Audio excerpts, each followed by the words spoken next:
or kung saan talagang aangat ito ng sa inyong sarili, Gemini, October. Okay?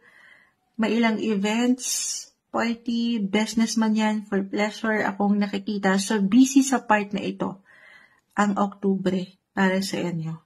Kung ito lamang ay inyo pong pahihintalutan, okay?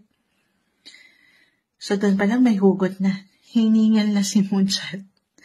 Kung hindi yan mag-apply, excuse me po. Kung hindi yan mag-apply, tayo po ay general reading.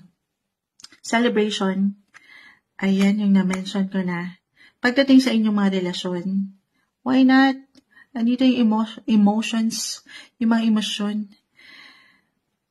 May pag-level up ako nakikita, guys. Long term, yung eksena. In a relationship, especially, dito muna tayo sa inyo, Gemini, parang nag-i-increase, nag-level up, nag-i-improve, or even nag-develop ang mga bagay. Have fun, enjoy. The Fool ay narito, lalo pa kung may pagka-bestie talaga na hindi nyo alam kung ano ipa-priority nyo, baka dito mag-apply.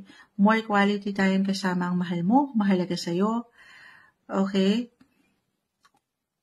7-7, Moon, Mother, especially for some of you na mga may kids na. Okay, spend more quality time kasama ang mga